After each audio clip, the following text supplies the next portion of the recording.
Science by YGS। So students, आज हम करने वाले हैं class 11 chapter 4 states of matter gases के बुक एक्सरसाइज के क्वेश्चन।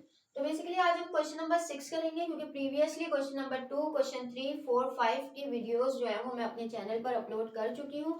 अगर आपने अभी तक जो है वो उसको नहीं देखा है तो आप जाकर उसे चेकआउट कर सकते हैं। चलिए क्वेश्चन नंबर 6 को यहाँ पर सॉल्व करते हैं। क्वेश्चन को सॉल्व करने से पहले क्वेश्चन का समझना बहुत जरूरी होता है कि क्वेश्चन है क्या।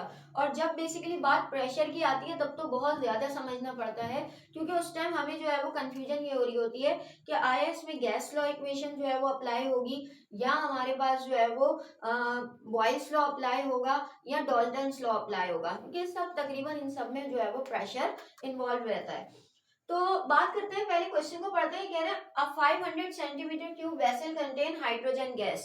हमारे पास हाइड्रोजन गैस है जो 500 सेंटीमीटर क्यूब वेसल में मौजूद है, यानी उसका वॉल्यूम जो है वो बेसिकली क्या है हमारे पास, वो है 500 सेंटीमीटर क्यूब वेसल में। अभी कह रहे हैं उसका जो प्रेशर है वो है 400 टॉर, यानी प्रेशर हमारे पास आ गया 400 टॉर। अब क्या कह रहे हैं ये कि and another 1 decimetre cube vessel, एक और भी है एक वेसल जो कि हमारे पास 1 डेसीमीटर क्यूब है और उसमें मौजूद है ऑक्सीजन गैस जिसका प्रेशर है क्या, 600 टॉर। अभी जस्ट लिखते जाते हैं, फिर बाद में देखते हैं क्या हमारे पास बनता है इस क्वेश्चन। फिर ये कह रहे हैं under the similar condition of temperature, यानी टेम्परेचर को बिल्कुल भी नहीं छेड़ना, वो कांस्टेंट है। तो हमारे पास the gases are transfer to 2DM3 empty vessel. तो अब ये पूछ रहे हैं कि 2 बेसिकली हमारे पास वेसल में जो है वो इसे कर दिया गया है, तो हमने क्या बताना है, calculate the total pressure of mixture. ठीक है, यानी अब जो मिक्सचर बन गया है उसका टोटल प्रेशर बताना है। अब देखिए यहाँ पर सवाल देखिए हमारे पास क्या है, कहा है ये हाइड्रोजन है जो हमारे पास किसमें, अच्छा पहले तो हम क्या करेंगे, चूंकि हमारे पास ये ट्रांसफर हुआ है इसमें और ये भी ट्रांसफर हुआ है इसमें, ये दोनों ट्रांसफर हुए हैं इसमें, तो ये तो डेसीमीटर क्यूब में है और हमारा आखिरी वाला जिसमें ट्रांसफर हुआ है वो भी डेसीमीटर क्यूब में है, और वो है हमारे पास 2 डेसीमीटर क्यूब। इट्स मीन कि इसको हम क्या करेंगे, 1000 से डिवाइड करेंगे और इसको भी जो है वो किस में ले आएंगे, डेसीमीटर क्यूब में। अब देखिए यहाँ पर क्या है, ये 0.5 डेसीमीटर क्यूब है और इसमें हाइड्रोजन है कितने की, बेसिकली इसमें 400 टॉर की, और ये हमारे पास मौजूद है 1 डेसीमीटर ऑक्सीजन। अब बेसिकली क्या किया है, एक 2 डेसीमीटर क्यूब का हमारे पास वेसल है और इन दोनों को जो है वो इसमें डाल दिया है। अब क्या हुआ है, बताना ये है कि इसका टोटल प्रेशर क्या है। डाल्टन्स का अगर लॉ याद हो तो वो कहते हैं पार्शियल प्रेशर को प्लस करो टोटल प्रेशर आ जाएगा, यानी मुझे दोनों के पार्शियल प्रेशर पता चल जाएं तो मैं दोनों को टोटल करके जो है वो टोटल प्रेशर निकाल लूंगी। लेकिन पार्शियल प्रेशर कैसे निकलेगा भाई, हमारे पास अगर सिर्फ हाइड्रोजन को देखें, ये हाइड्रोजन का V1 P1 और हाइड्रोजन कहाँ ट्रांसफर हुई है, V2 में। इसी तरह हमारे पास क्या चीज है, अगर आप देखें ऑक्सीजन को, तो ये ऑक्सीजन का V1 और P1 और ये ऑक्सीजन कहाँ ट्रांसफर हुई है, V2 में। ठीक है भाई, तो यानी कि अभी सेपरेटली अगर देखें तो इसको और इसको मेजर करेंगे और फिर सेपरेटली इसको और इसको मेजर करेंगे। तो यहाँ पर जो है जब हम सोल्यूशन करेंगे तो हम करेंगे फॉर हाइड्रोजन, सबसे पहले हाइड्रोजन के लिए करेंगे, क्योंकि आपको पता है हमारे पास क्या है, फॉर्मूला होता है P1V1 is equal to P2V2। ठीक है, P2 हमें मालूम करना है, तो P1V1 is equal to basically ये V2 इस तरफ आ जाएगा तो ये P2 बचेगा। सही है, अब हम करते हैं आगे प्रोसीड। इसको हमारा P1 है 400 टॉर, ठीक है, 400 टॉर के बाद मल्टीप्लाई बाय ये 0.5 और V2 आ गया 2। अब इसको आगे देखें तो ये 2 1 जा 2, 2 2 जा 4, और जब ये इससे मल्टीप्लाई होगा तो ये हमारे पास P2 बन रहा है 100 टॉर। ठीक है भाई। अब PV is equal to NRT तो है नहीं जो हम इसे टॉर को जो है वो एटमॉस्फेयर में चेंज करें, क्योंकि डाल्टन लॉ वाला है, इसलिए डाल्टन और हमारे पास बॉयल्स लॉ दोनों ने जो है वो हमारे पास आर की वैल्यू नहीं आती, तो इसलिए हम इसे टॉर से एटमॉस्फेयर में नहीं करेंगे। जब PV is equal to NRT आता है तब हमें लाजमी जो है वो क्या करना होता है, इसे एटमॉस्फेयर में चेंज करना होता है। तो ये आ गया हमारे पास किसका, हाइड्रोजन का। अब करते हैं फॉर ऑक्सीजन। अच्छा जी, फॉर ऑक्सीजन के लिए हमारे पास क्या होगा, बिल्कुल इसी तरह करेंगे, दोबारा फॉर्मूला नहीं लिख रही, डायरेक्टली फॉर्मूले में पुट कर देते हैं, P is equal to P2 is equal to, अब क्या है यहाँ पर हमारे पास P1 है यहाँ पर 600, तो 600 मल्टीप्लाई बाय V1 हो गया 1 एंड डिवाइडेड बाय 2, तो P2 हो गया हमारे पास क्या, 2 1 जा 2 और 2 300, तो ये हो गया 300 टॉर। और एक नॉर्मल सी अपने आंसर को जो है वो क्या वेरीफाई करने के लिए हम ये भी देख लेते हैं, 0.5 हमारे पास वॉल्यूम था, 2 में चला गया, इट्स मीन हमारे पास इसका जो भी प्रेशर होगा, वॉल्यूम बड़ा है तो प्रेशर कम होगा, और 400 से प्रेशर कम ही हुआ है, 100 हो गया है।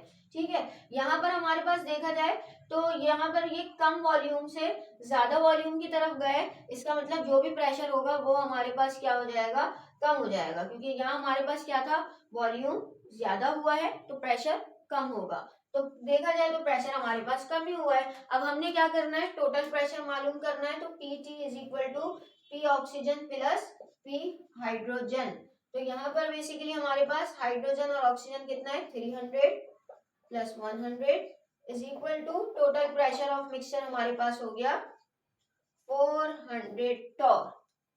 तो ये बेसिकली हमारे पास क्वेश्चन नंबर 6 का सोल्यूशन हुआ। चलिए अब क्वेश्चन नंबर 7 की तरफ बढ़ते हैं।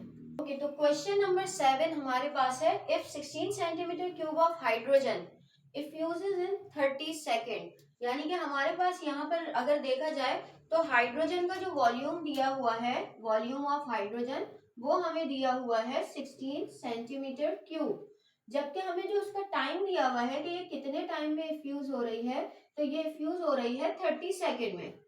ठीक है, अब ये कह रहे हैं from porous material what volume of sulphur dioxide, sulphur dioxide का कितना वॉल्यूम हमारे पास इफ्यूज होगा अगर टाइम इतना ही हो, यानी कि हमारे पास 30 सेकेंड में क्या किया जाए, सल्फर डाइऑक्साइड को इफ्यूज किया जाए 30 सेकेंड के लिए, वो कितना टाइम लगाएगी इफ्यूज होने में।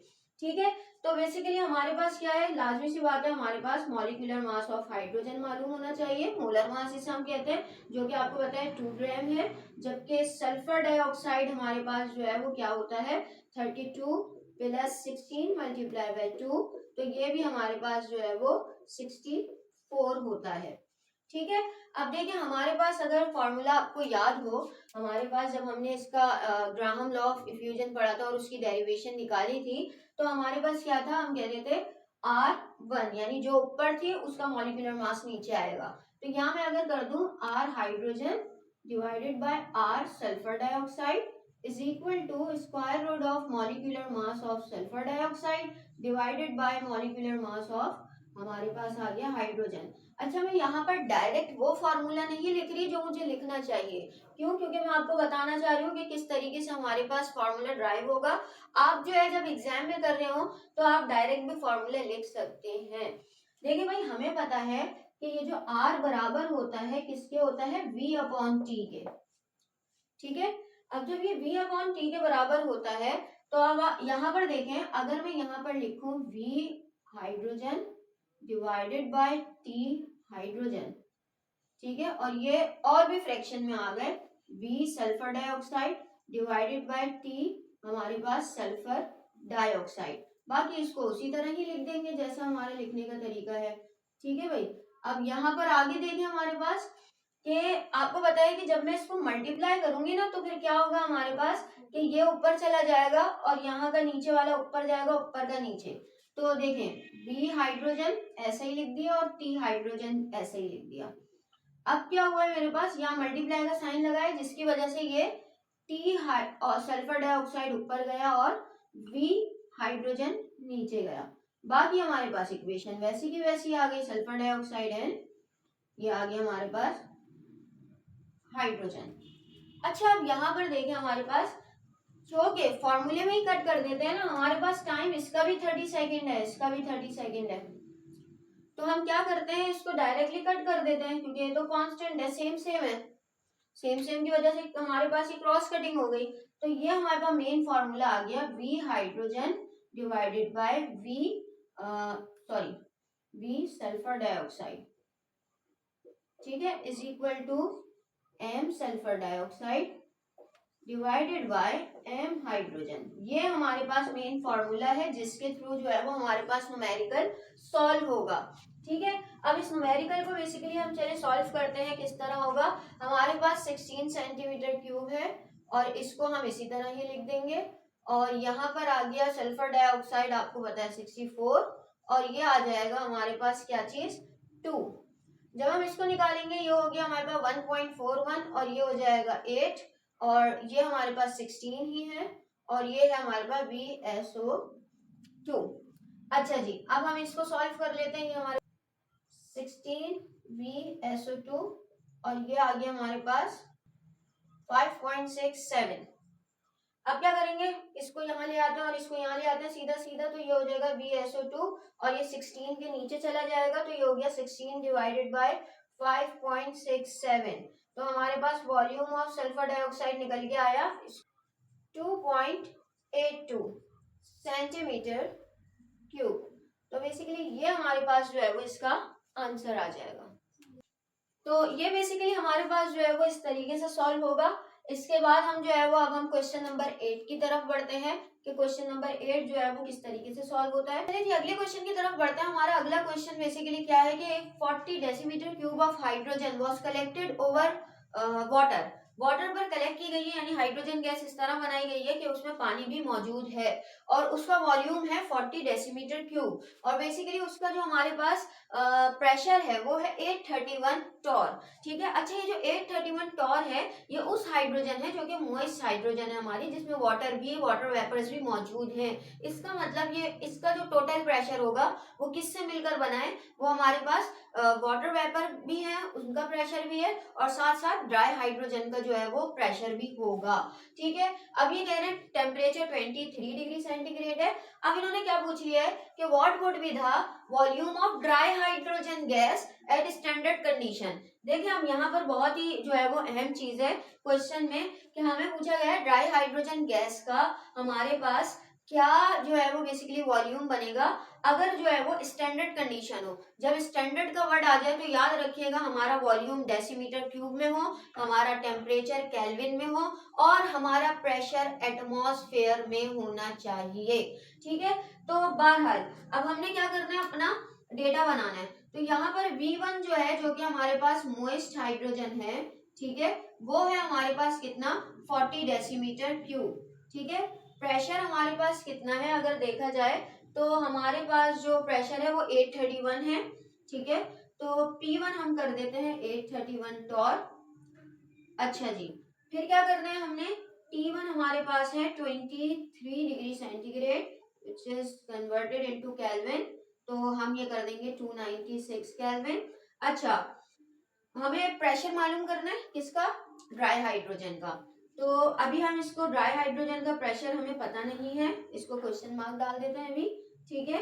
अच्छा, यहाँ पर क्या करना है अब हमें कि देखा जाए तो वॉल्यूम पूछा है हमसे V2 असल में जो कि हमारे पास ड्राई हाइड्रोजन का भी है, ये पूछा है, ये बताना है हमें। और टेम्परेचर हमारे पास जो गिवन है वो 273 केल्विन है, क्योंकि हमारे पास स्टैंडर्ड कंडीशन बोली है। स्टैंडर्ड का मतलब होता है 0 डिग्री सेंटीग्रेड, जो कि केल्विन में हमारे पास जो है वो 273 केल्विन होता है। जबकि यहाँ पर इन्होंने एडिशनल एक और चीज दे दी है, वो है प्रेशर ऑफ वाटर वेपर, ताकि हम अपना ड्राई हाइड्रोजन का प्रेशर निकाल सके। तो वो इन्होंने हमें कितना दिया है देखा जाए तो 21 टॉर दिया है। देखिए यहाँ पर क्या है, यहाँ पर यह है कि या तो मैं एक साथ जो है ना वो पहले मैं इसको भी एटमॉस्फेयर में चेंज करूं, इसको भी करूं, ताकि जो है वो फिर मैं अपना ड्राई का निकालूं। तो सिंपल तरीका मेरे पास क्या होता है कि सबसे पहले मैं ड्राई हाइड्रोजन का जो है वो प्रेशर निकालूं टॉर के थ्रू ही, और फिर उसको जो है वो एटमॉस्फेयर में चेंज कर दूं, ठीक है, और साथ साथ इसको भी एटमॉस्फेयर में चेंज कर दूं, क्योंकि अगला जो क्वेश्चन है हमारा, यानी कि हमें जो ड्राई हाइड्रोजन गैस का वॉल्यूम मालूम करना है, वो हमें मालूम करना है किसमें, वो हमें बेसिकली एटमॉस्फेयर में मालूम करना है। तो इसीलिए हम इसको क्या करेंगे, 760 के साथ डिवाइड करेंगे। जब हमारे पास 831 डिवाइड होगा किसके साथ, 760 के साथ, तो ये हमारे पास आएगा 1.09 एटमॉस्फेयर।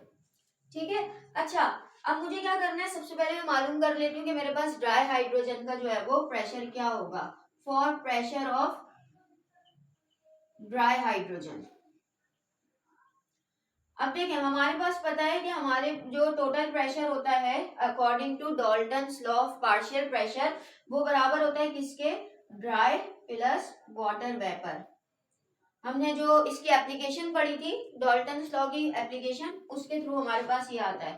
तो हमें ड्राई का मालूम करना है, तो ये हो जाएगा pressure, total pressure minus pressure of water vapour. तो प्रेशर ऑफ ड्राई गैस हमारे पास जो है वो किसके बराबर होगा, 831 माइनस 21। तो ये प्रेशर हो गया मेरे पास ड्राई का कितना, 810, क्योंकि जब हम 831 में से माइनस करते हैं 21 तो 810 आता है। अब इस 810 को हम क्या करेंगे, कन्वर्ट इनटू एटमॉस्फेयर। ठीक है भाई, अब क्या होगा बेसिकली कि P810 डिवाइडेड बाय 760, तो हमारे पास ये आ जाएगा 1.06। ये स्टेप हमने क्यों किया है, ये स्टेप हमने इसीलिए किया है क्योंकि हमें सिर्फ स्टैंडर्ड कंडीशन पूछी गई है। ठीक है, जब स्टैंडर्ड कंडीशन पूछी गई है तो इसका मतलब प्रेशर को भी स्टैंडर्ड लेना पड़ेगा।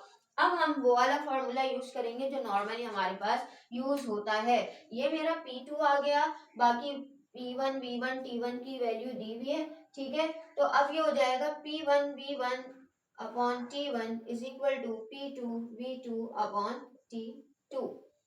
अब चूंकि V2 को साइड में छोड़ना है तो P1 V1 T2, ठीक है, और T1 के साथ मेरा P2 आएगा और V2 हो जाएगा अकेले। वैल्यूज पुट करेंगे, जो यहाँ पर वैल्यूज आएंगी, ठीक है, और वैल्यूज में सबसे पहले प्रेशर जो दिया हुआ है वो हमें दिया हुआ है 1.09 मल्टीप्लाई बाय V1 हो गया 40 और मल्टीप्लाई बाय हमारा T2 हो गया 273। जबकि ये हमारे पास जो है वो T1 क्या कहलाएगा, T1 हमारे पास है 296 और P2 हमने अभी निकाला है 1.06। अब हम इसको कैलकुलेट कर लेते हैं। तो बेसिकली यहाँ हमारे पास आंसर क्या बन रहा है, 37.93 डेसीमीटर क्यूब। तो ये हमारे पास टोटल जो है वो तमाम एक्सरसाइज आज कंप्लीट हो गई है। हमने जो है वो बेसिकली क्वेश्चन 2 से लेके क्वेश्चन 8 तक सारे न्यूमेरिकल्स जो है वो सॉल्व कर लिए हैं। तो आई होप के लेक्चर आपको समझ में आया होगा। अगर तो ये लेक्चर आपको समझ में आया तो अपनी क्लासमेट के साथ जरूर शेयर कीजिएगा, पढ़ाई पर फोकस करते रहिएगा और अपना ख्याल रखिएगा। Thank you.